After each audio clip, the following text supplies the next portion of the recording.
여러분 살면서 지나고 나서 생각해보니 이 사람은 내 삶에 나타나지 않았으면, 이 사람만은 나와 만나지 않았으면 좋았을 뻔했다 라는 그런 사람들이 있을 거예요. 사이비 종교의 사람들이 빠질 수밖에 없는 이유가 이게 일 때문에 어쩔 수 없이 만나는 사람이라서 이거를 참아야 하는데, 이 사람을 만나면 내 영혼이 빠져나가는 것 같고 무기력해지고 정말 일이 아니면 정말 이 사람 만나고 싶지 않다, 이런 이런 사람 다들 있으시지 않아요?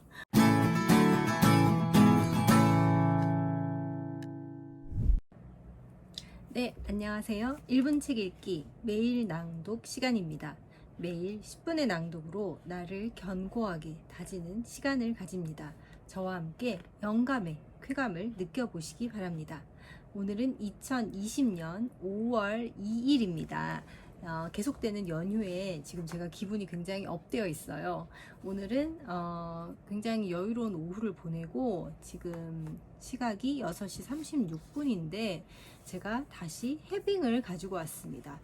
이 중에서 저의 마음을 약간 울리는 부분이 있어서 이 부분을 낭독으로 한번 남겨보려고 합니다. 제목은 악연에 빠지는 이유예요. 여러분 살면서 지나고 나서 생각해보니 이 사람은 내 삶에 나타나지 않았으면, 이 사람만은 나와 만나지 않았으면 좋았을 뻔했다 라는 그런 사람들이 있을 거예요. 악연에 우리가 왜 빠지는지 그 이유에 대해서 여기에 정확하게 나와 있습니다. 식사가 마무리되어 갈 무렵 나는 해빙을 하면서 궁금했던 점을 물어보았다.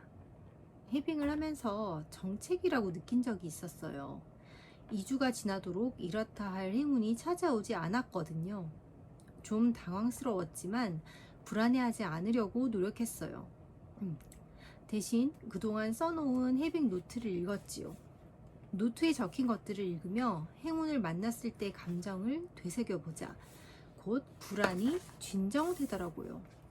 서유는 조용히 식사를 마치고 대답했다. 네, 공부에 슬럼프가 찾아오듯 누구에게나 정체기는 찾아오기 마련이에요. 먼저 기다림의 시간에도 해빙을 놓지 않았다는 점을 칭찬해드리고 싶어요.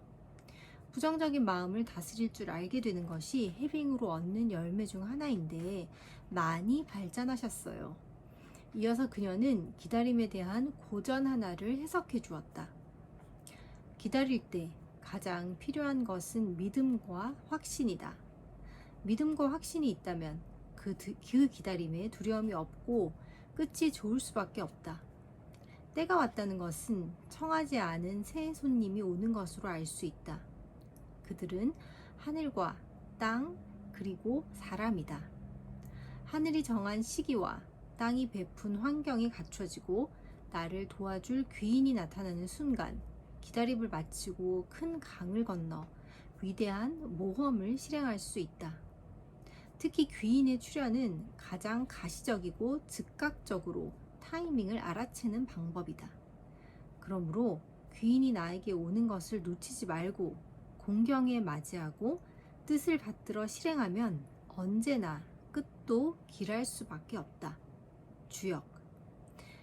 기다림의 시기에 한 가지 유의하실 것이 있어요. 바로 악연의 유혹에 주의하셔야 돼요. 네? 악연이라고요? 찻잔을 든 서윤이 창문 밖으로 시선을 돌리고 잠시 침묵을 지켰다. 그 다음 나를 천천히 돌아보고 설명을 이어갔다. 사람들이 소중한 마음을 귀한 인연에 써야 하는데 그 마음을 악연에 쏟는다면 불행을 불러오게 되죠. 사람의 행불행은 다른 사람과의 인연에 의해 결정되는 경우가 많아요. 행운이 귀인을 통해 들어오듯 불행도 악연을 통해 찾아오는 일이 많거든요. 그 말을 듣고 보니 기자 시절 출입했던 경찰서 안 풍경이 떠올랐다. 그곳에는 악연 때문에 소송이나 폭력에 휘말린 사람들로 가득했다.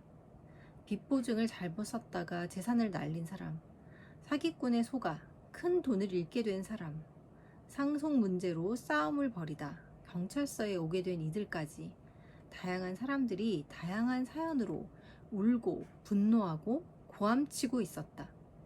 악연 때문에 고생했던 후배 하나도 떠올랐다. 몇 년 전 모임에서 봤을 때 그는 새로 사귄 여자친구와 함께였다.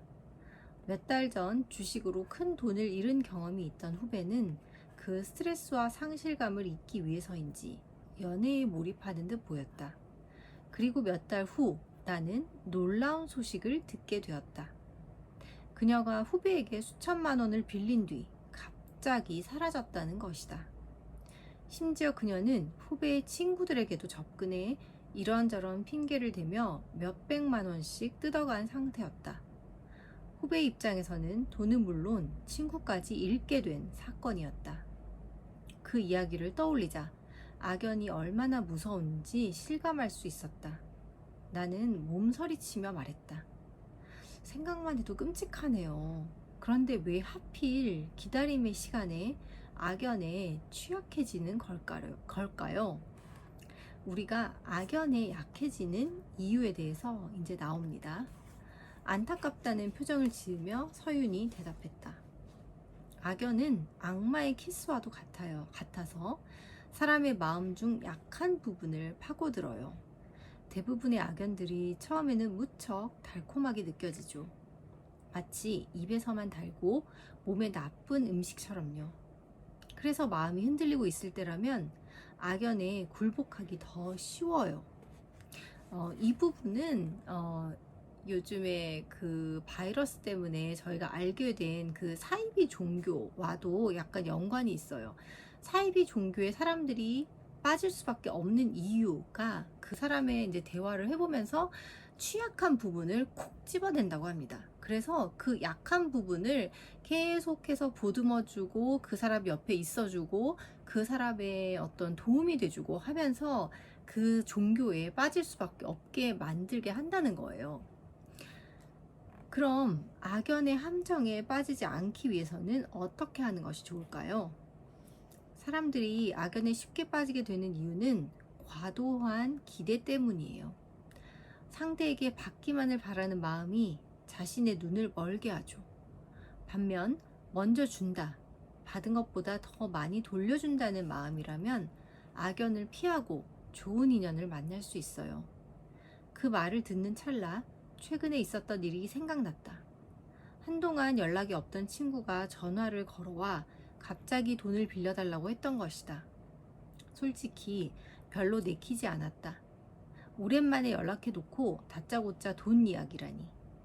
하지만 그렇다고 거절하기도 힘들었다.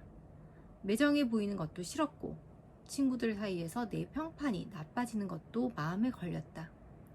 그렇게 돈을 빌려준 뒤 몇 달이 지났다.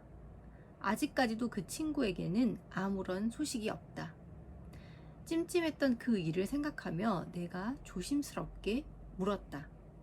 만약에 주위에 이미 악연이 있다면요? 서윤이 차분하지만 단호한 어조로 말했다. 악연을 끊어야죠. 지나고 보면 악연에 얽매인 사람들은 대부분 무기력해 보였다.